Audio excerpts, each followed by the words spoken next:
Okay. All right, good evening, April 16th, 6:02. Public hearing relating to proposed fiscal year 2024 Community Development Block Grant Program and upcoming funding round to allow the public an opportunity to participate in the grant process.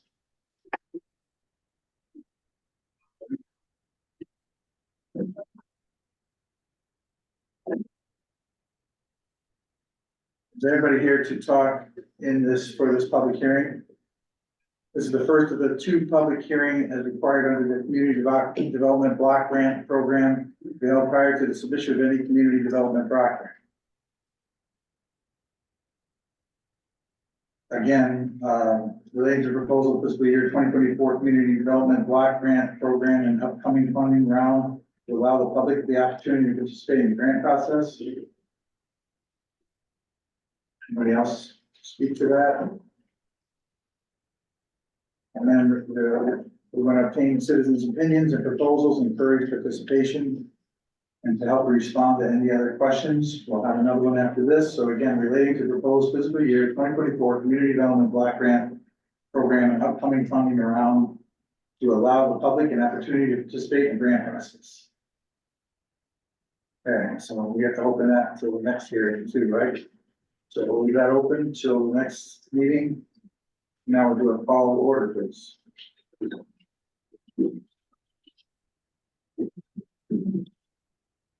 Councilmember Scott. Present. Councilmember Silliman. Here. Councilmember Pinello. Here. Councilmember Lane. Here. Councilmember Thompson is recorded absent. Councilmember Carpenter is recorded absent. Councilmember Beckwith. Here. And Councilmember Michaels is with us remotely, but recorded absent. Okay, we can all rise to salute the flag. I pledge allegiance to the flag of the United States of America, and to the republic for which it stands, one nation, under God, indivisible, with liberty and justice for all.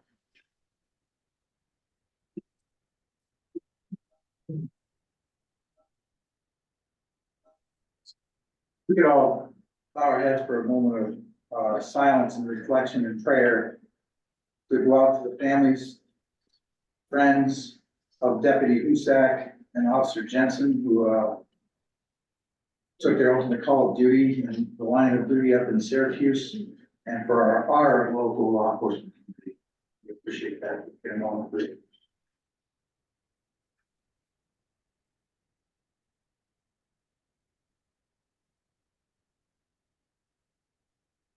Thank you. Next, we have privilege of the floor. Teresa Quayle.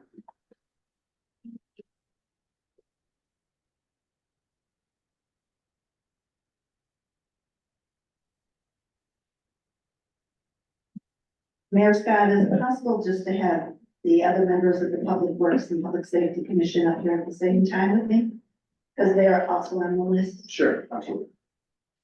So my name is Teresa Quell. I am a member of the Public Works and Public Safety Commission, and I have two other people that are members of our commission, Bill Stark and Mary Lou Bordeaux. We are here representing Public Works and Public Safety Commission. Our commission was recently asked to look at lowering the speed to 25 miles per hour on various streets in the city.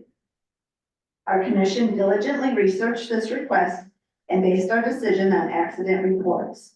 We understand that ultimately the council makes that final decision. But after talking to some council members, we are concerned that our recommendations are not being shared and not easily accessible to all council members. Therefore, at our last meeting, we approved a motion that the Public Works and Public Safety Commission's approved minutes will be directly sent to all current council members for transparency purposes. We encourage each of you to ask questions and to be knowledgeable of the research that you are asking our commission to do. At this point in time, I'd like Bill Stark to speak. Thanks, Teresa. We were recently advised that there's been a change in personnel at the department. And we are concerned with the projects that are going on this year that this individual had significant amount of responsibility in assisting with completing these projects. We are hoping that the county council is aware of this and is willing to address this situation so that Mr. Dovey is not stuck with clerk of the works, contract management, day-to-day operations, and capital projects. We're very concerned that he will be overloaded and this will become a problem in trying to complete these projects in a timely and financially sound manner. So we are asking you to please advise us as the DPW commission as to what your plans are to fulfill this position that was critical in his day-to-day operations. Thank you. Thank you. I'm Mary Lou Warble and I'm in, Ward 7. I'm going to talk in particular. Last year, we were discussing, the asphalt that's being laid. And we depended on, the members of our group that are very technical and understand these things. We made a recommendation as to what company should be hired and why. 3 or 4 reasons. The company was not hired.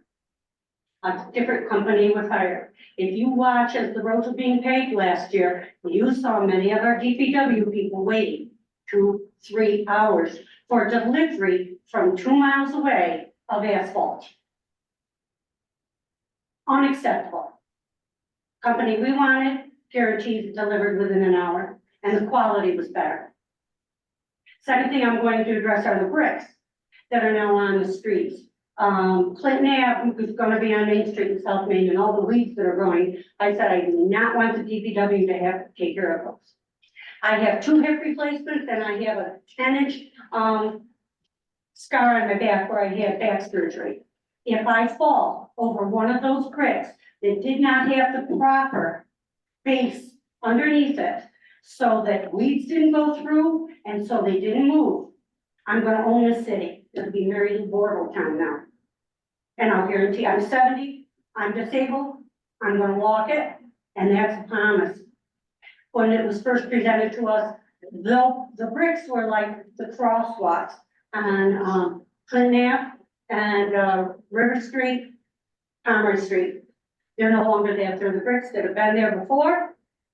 And we all know within 3 or 4 years, they're gonna be popping out all over the place. Again, not safe. However, I don't know when it was changed or who changed it. Those are 2 instances where we made recommendations and they were not followed. And we don't know why. So if any of you would care to comment, and we really do want you to ask questions. Great presentation the other night, from Bill about, the upcoming, rubbish situation in the air. I'd be happy to run out copies of that and make sure all of you, I could hand it to you next time. He did a great job presenting it to us, but, I think that's something we need to see. Thank you. I do have a question before you get out. Yes. Could you explain the brick? I'm not sure I Well, understand what you're it's the looking at. brick that's always been there. And it's the same thing, it's they're, they're put like this, next to the cement. It's called herringbone. Oh, where are you talking about? Well, it's on South Main, it's down, I saw it in front of, Sean Bowler. Weeds coming out already, the Sean Bowler has only been laid less than a year, right?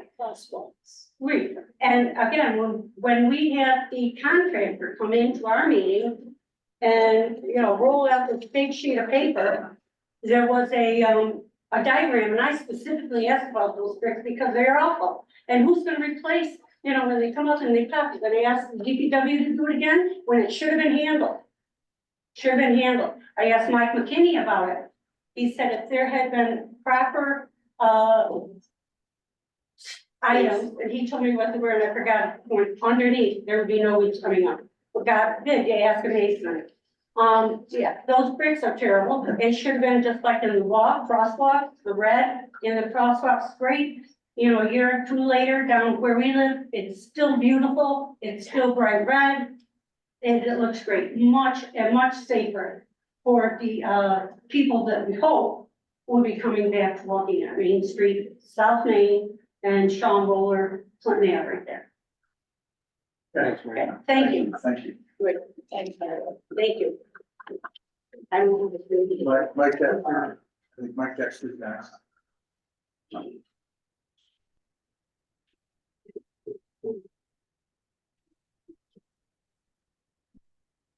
Thank you, Mayor. Thank you, Common Council. My first item would be our men in blue. Not only was or were two officers in Syracuse and Onondaga killed, one of the deputies is from Cortland. He was there on the scene when his lieutenant was shot and was with him. It's a family that lives in Cortland, and I think we should also remember that there are other deputies, probably in Onondaga County, with relatives in Cortland. And I know personally that they are suffering because of what happened. Terrible, terrible incident. I'm a little late on this, but because I didn't get it in the paper, because of no thank yous, I want to thank the hundreds of people who donated stuffed animals to the Waterworks Santa Claus this year. It's the best turnout we've ever had in the 3 days that we had people there. People were waiting out on the street. Unfortunately, they were there almost for 2 hours, but there wasn't much we could do about that because Santa was so good to the kids that we couldn't move them any faster than moving them through the line that we did. So thank you to all of those people who donated stuffed animals this year. As you may have read either in the paper or on Facebook, Cortland is now a Tree City USA for the 17th year. There's a lot of work that goes into that when you see us planting trees, and we work all year long. And yesterday and today, we finished planting 30 trees in the city. It's not just a 2-day project, it's a year project that we do. And I would like to thank those people who are on our committee. Myself, Diane Bassing, who is my right arm. If she's not there, I'm not there. Teresa Quayle, who's here tonight. Jim Maloney, who works for National Grid, who is an advisor for us on our committee. Jim does as much as we do for anything in the city. He's here, he's a consultant, he's an arborist. When we have problems in the city, if somebody comes to me, I go to Jim. Jim's been doing this for 15 years at least. Tim Tickner, who works for Nelson, who is a subcontractor for National Grid, because they don't have tree trimming crews, they subcontract it out to Nelson. And Tim Tickner, who is with us every year that we plant trees. He works for Nelson under Jim's advisement. Also, I would like to mention that the applications for next year are now open. We hope that we get more money than we had this year, because I think this year we used city money. Last year we used city money. There weren't DEC grants available. We're hoping that the grants become available so that we can plant more than 30 trees. We planted as many as 50 or 60 trees in the past. For a while, we were losing more trees than we were planting. If you drive down River Street, there's a new motel, you'll see 4 elm trees. Our hopes are to continue down Elm Street at some time and finish the gateway going the other way rather than the gateway coming this way on Clinton Ave. I think that's all I've got to do with this presentation. Thank you for the council for giving us the money to plant trees this year. Like I said, it's kind of tough to get grant, hopefully next year also. The trees, the ash trees that are coming down hopefully this year between the city and Niagara Mohawk and Carter's, when they get the funds, which we've got a grant out there, I believe, to take down the ash trees. There will be many, many more ash trees coming down. We hope those people who have ash trees taken down will apply for another tree. We can't plant trees unless the homeowner is willing to plant a tree. We wish it was different, but that's the way it is in the city, in the city's right away. So thank you. Thank you. Thank you. Thanks, Brian. Appreciate I all meant you to put guys. my Tree City US hat on while I was here. We appreciate all you do for the effort. Do you have any applications on you? You go on Portland.org, and on Portland.org, There's some down- home development or Diane Batsing. There's some outside my office too. Okay, for next year, 2025. I think that's the newest. I'll double check. I can print some. Share my. Thanks. Yeah. All right, anybody else for privilege of the floor? Okay. Motions to receive and file, we're gonna leave those to the board reports to read off. We have those and we'll receive and file those recommendations once we get to those. Once all the persons read them off, and we'll receive and file them in the minutes. Mayor's report, again, certainly a lot going on, but I just want to make a couple notes. Our body cameras went out this month for the PD. I want to focus on the PD because we appreciate everything they've done, and it hits home when you realize, like Mr. Dexter said, what they're putting out to try to do for our community. But we had a great situation the other day. It's thanks to your investment in our body cameras. I get the reward of doing it. But we had a 5-year-old child that was missing from the school the other day. And so the alert went out, and when I went downstairs in a quick amount of time, but I went downstairs to find out the specifics and find out the details, we realized that this 5-year-old had wandered off from the playground, found a break in the fence, and decided to walk on. So after shortly thereafter, finding that they found the child quickly, it's kind of nice that we convened on it pretty quickly, and K-9 court was brought in, sniffed the backpack, and within minutes, a couple minutes of, he went off and, relieved himself, and then get a sniff of the backpack again, and then he went back out and found the kid safely inside a camper that he had found open and decided to engage himself. So it's, and I was able to watch it as the handler was watching the video on the TV, because that monitor, I walked out, the chief walked down the hall, and she was reviewing her body cam at that time, and it was kind of neat to be able to have that reward of how much clarity there was there, and a great investment on both sides to be able to see that. So Okay, interrupting just real quick, that was Kristen that had the K-9 here, that one. Right. Yeah. yeah, Kristen Drake is the handler, and Court is KORT is the dog, and it's a great story, great to have that, and the relief on the family and the teachers face, it's just nice to have that. The stuff happens, but we're right on it. Before anything would have happened, we would have been on top of it, or they would have been on top of it. So everything went really well. School district, police officers, everybody handled it very, very great. And so those are great stories to tell for sure. Other than that, we continue on with our day-to-day, so we'll go to the ward reports. So I guess Mr. Scott is up first. Ward 1, I want to thank the police department as well as codes.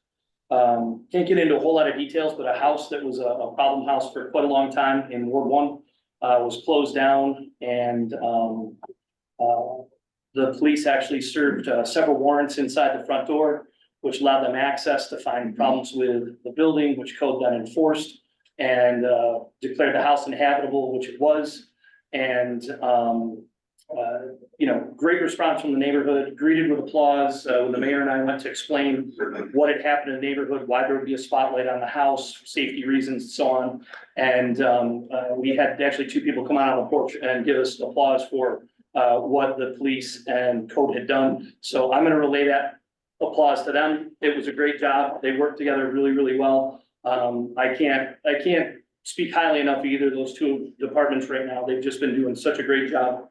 Other than that, since that was pretty big news and really good for the neighborhoods, not a whole lot going on in Ward 1. Thank you. Ms. Sullivan.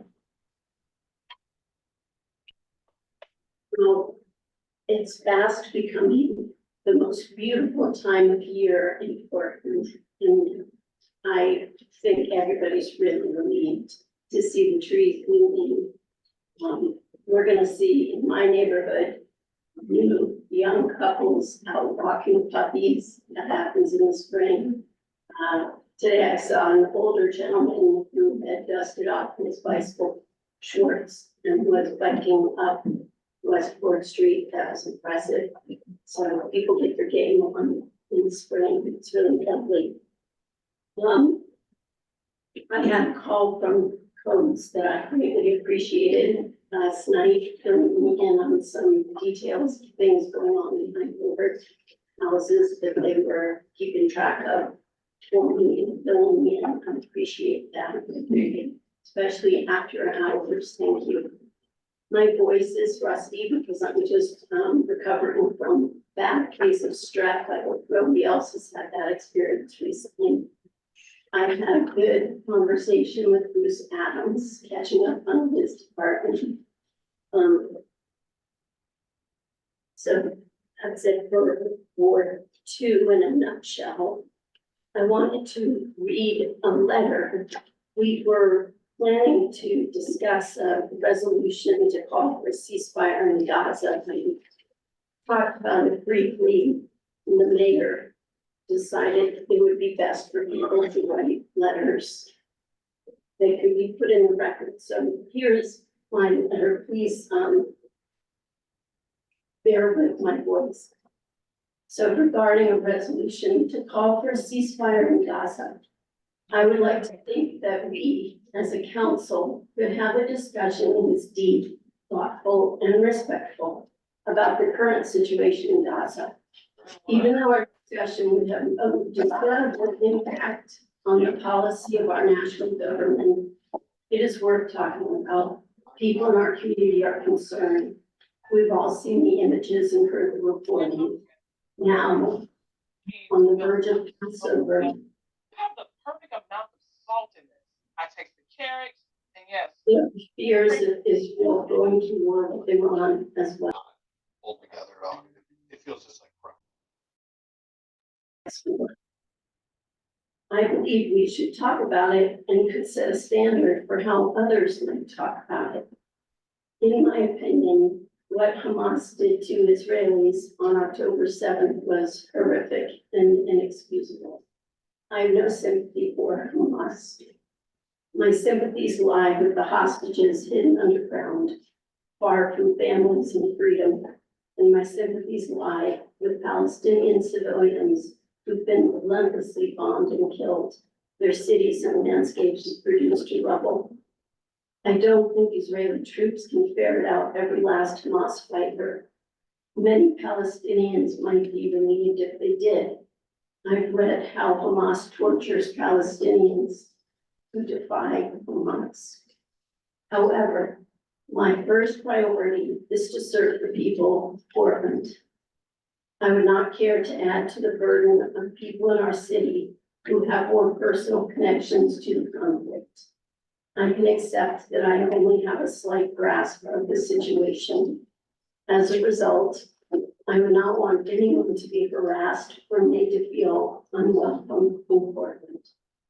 A discussion should cool fiery passions, not inflame them. Ideally, through civil conversations, we could better understand each other, have compassion for each other, and recognize each other's humanity. So. Thank you for that. Thank you. Thanks.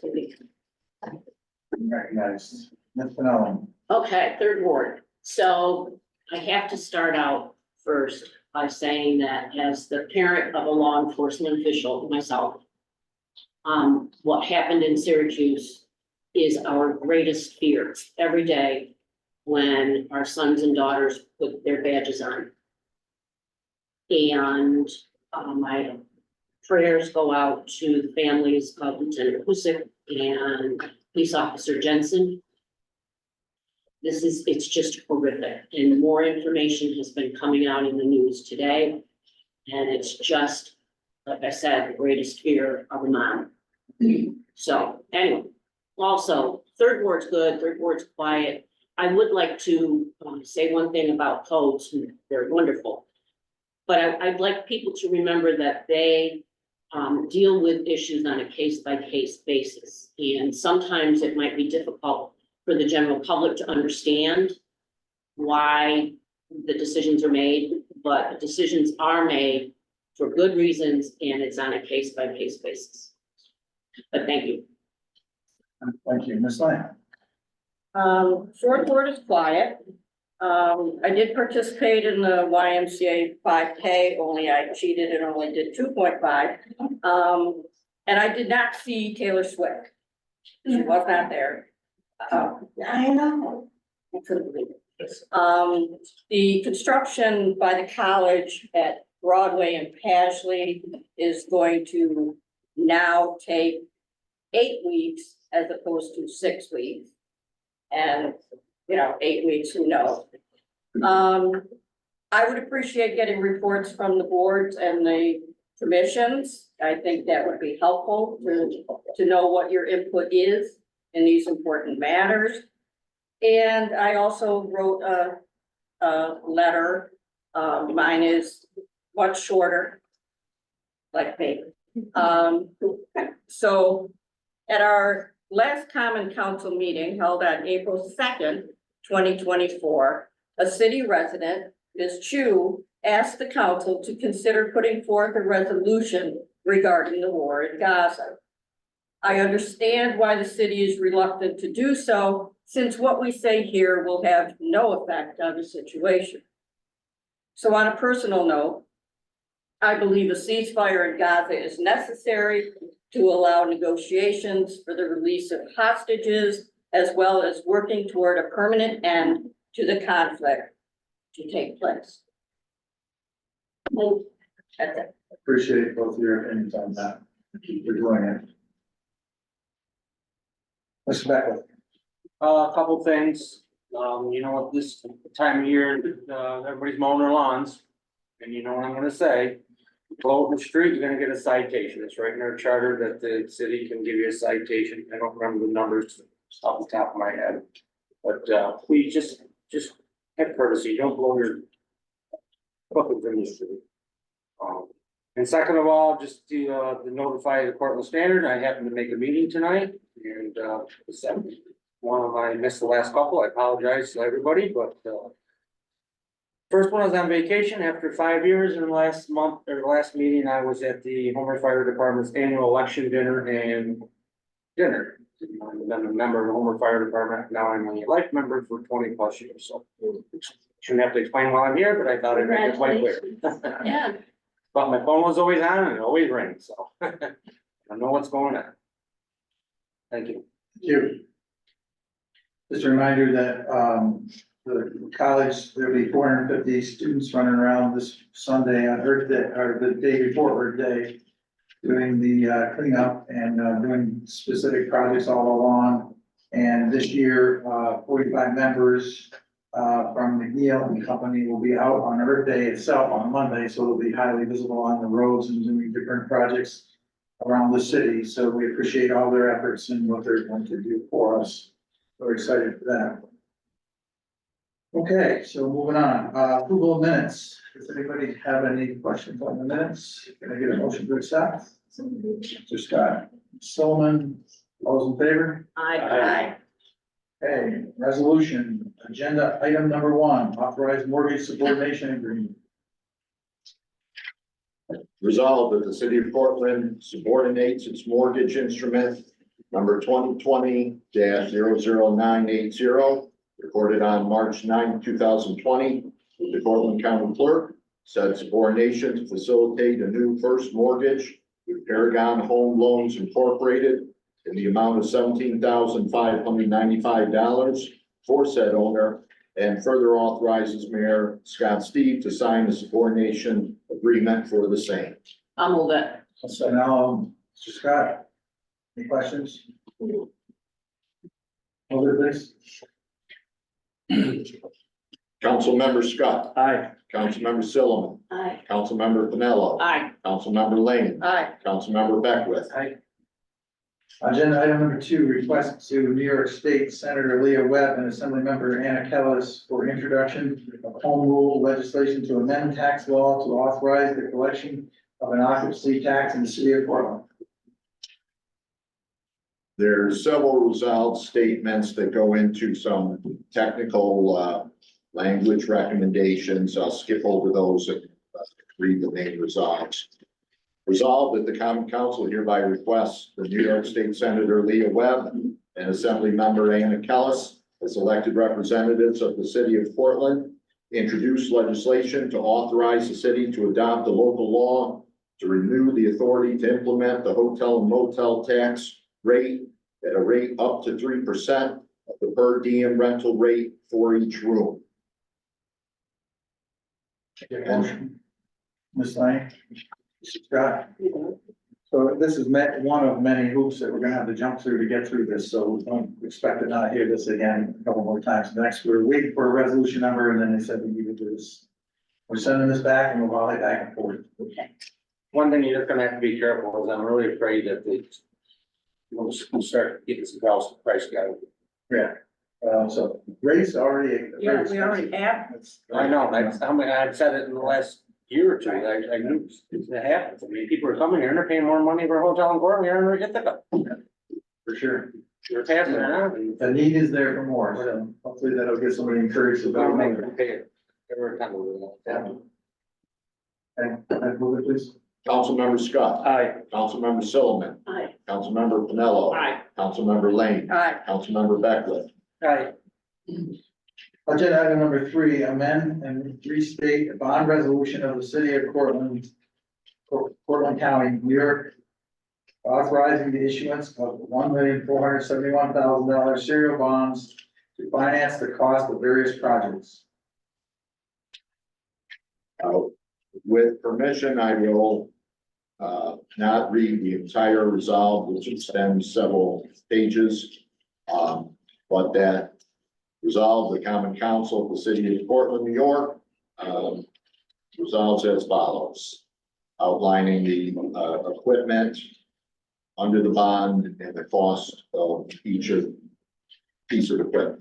I can I get a motion, please. I'll move it. Yes. Now, Scott, let me give you an explanation here. So we already approved this, if you remember earlier this year, nothing's changed in those line items and what they are. Some of them have already been paid off and some of them are not even borrowed yet. But bond council, and shame on us or shame on me for not catching the typographical error, but they didn't do the math. The total amount wasn't right in our last resolution for the total amount of 1.47. It was 1.1 or whatever the number was off. So, to do total clarity, this is not a new bond. This is the same bond we did before, same amount we did before, but the total number on the resolution, it was wrong. The amounts are not changed. The bond rates will be subject to what the bond is when we sell it.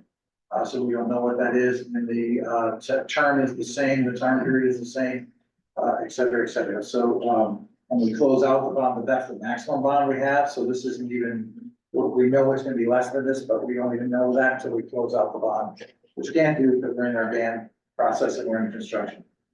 So that was just a mathematical error that shame on us for not reading the bond council resolution to verify that math was right, but this clarifies it, so we have to make sure we're legally where we need to be. It's just not an I crossing the T, so nothing's changed from our past discussions. Okay?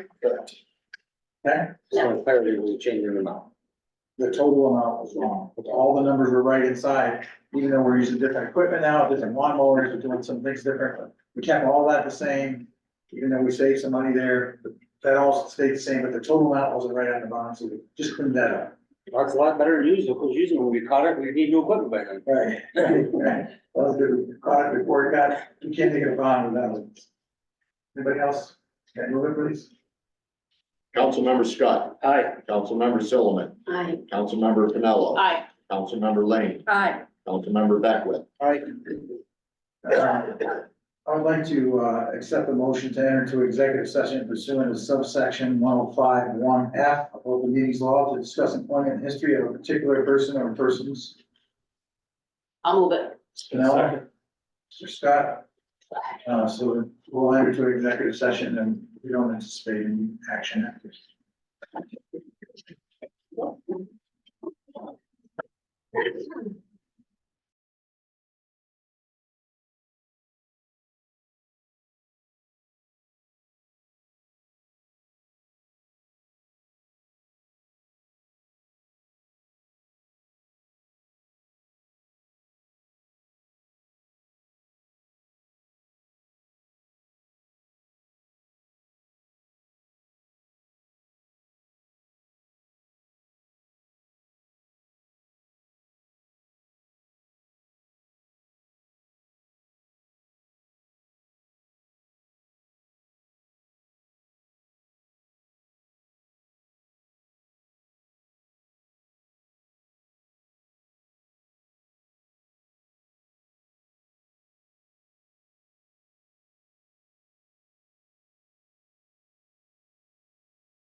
Scott and Mary Claire. Iron Scott guys. Or Mary Claire and Scott. I don't know where to get the young kids. I mean, I know that's changed, but Are they good? let me just say, I don't know First time what's I made changed, it. but I love it. I mean, I know what's I'm changed, gonna but say it's this, great. I've said it before, I'm only as good as my friends. They're doing And I was great. thinking next time.